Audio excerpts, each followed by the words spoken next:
What started as a belief that it would take 3 days ended with a realization. Took a week and a half, but it's dropped and picked up and cleaned up. I have way more lumber than I need. I need a lot of poplar. I don't need much cherry, but look at those cherry logs. Fantastic.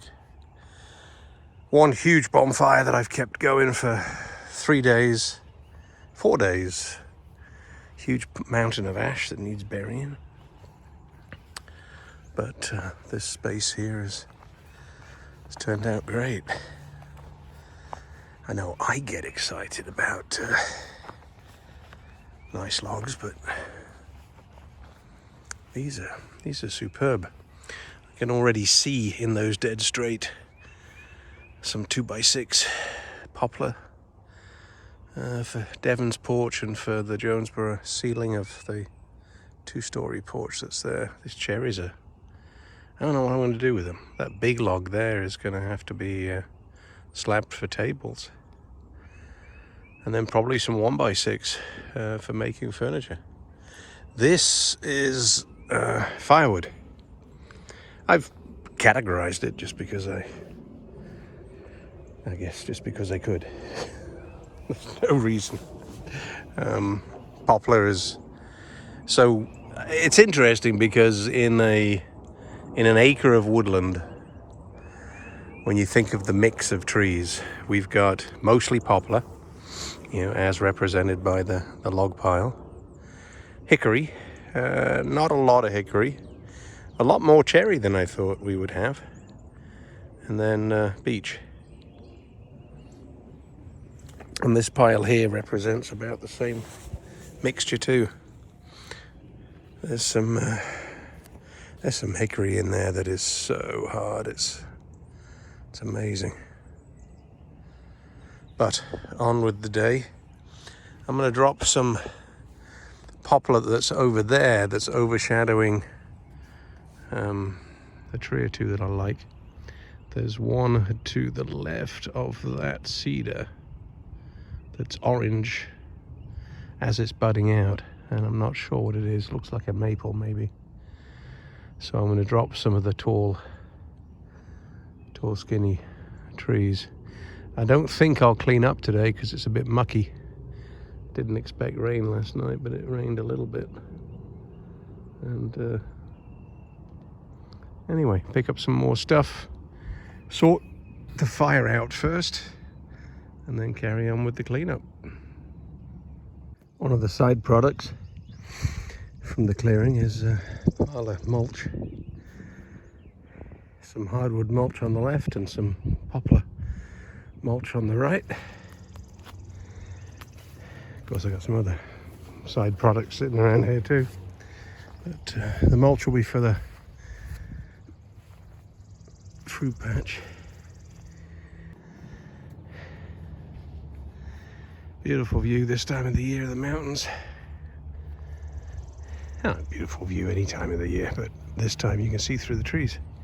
So I'm going to drop some poplars over there, expose that tree I was talking about a minute ago, and clear a little more of the view. See what it looks like afterwards.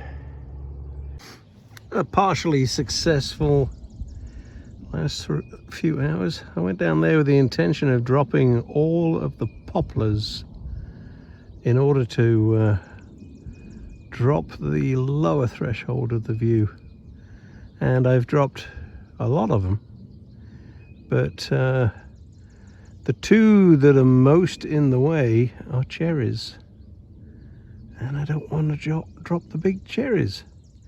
And the one that is obstructing the big red maple the most is also a cherry.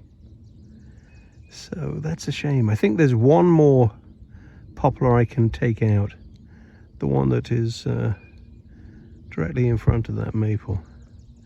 I'll take a look when I get some diesel and go back down there again.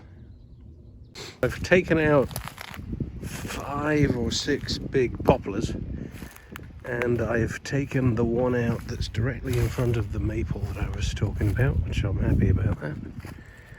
I'm fairly low here, I'm not on the highest spot, and that's worked. The tallest of trees that's sticking up 6 feet above all the others is a cherry. And I hate to cut down cherries. They feel special. I don't know why they feel special, but they do feel special. So what I was trying to do was get, let's see if I can get a finger in view. Oh, that's too, it's focusing on my finger and losing that.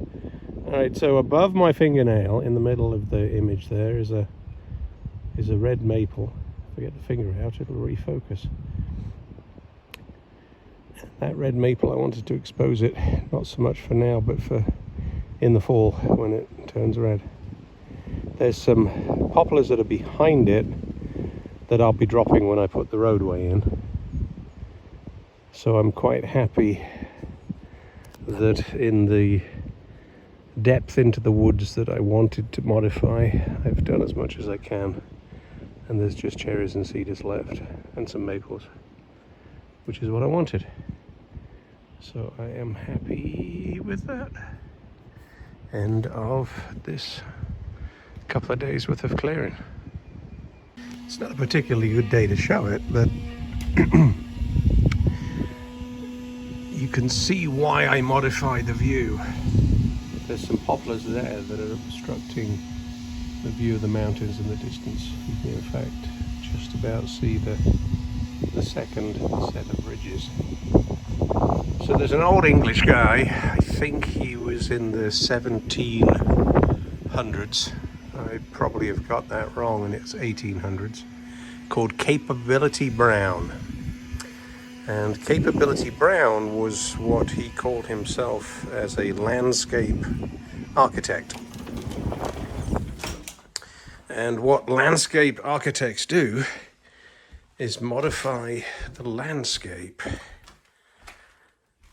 And the trick is pick your vantage point and realize that from different locations the view can be different. I'm very happy with this view. There's nothing, I particularly love those types of pine that are in the distance.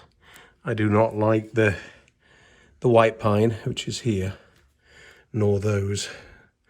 But that one is a bristlecone and looks very similar to a Scots pine, which is what my heart goes out to. My dad would paint and there'd always be a Scots pine in his view, even though there wasn't really a Scots pine there. So Capability Brown was the one guy in ancient English history that was responsible for turning all of the country estates into what they look like today.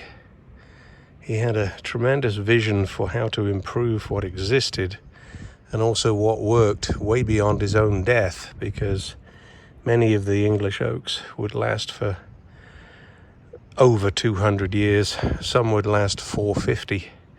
There was one or two near my parents' house that was over 400 years old. They look a little scraggy by the time they get to that age.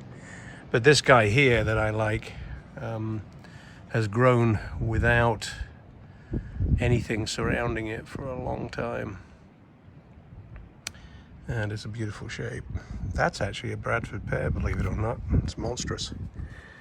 But this view over here I'm happy with. I'm still clearing the woods in the distance to open up the view toward Greenville. And in the wintertime, which it almost is now, you can see right through those trees and see beyond. But we have distant views in every direction, which is quite unique. So I believe that I am Capability Brown's reincarnate with the, I'm not as good as him, of course, not a patch on him, But I can't help but look at a piece of land and see what we could do to maybe improve it. And I love the view of the mountains on the other side of the house, but I also love those type of pines that are in the distance. We don't have many of them. I only have like, I don't know, 5 or 6.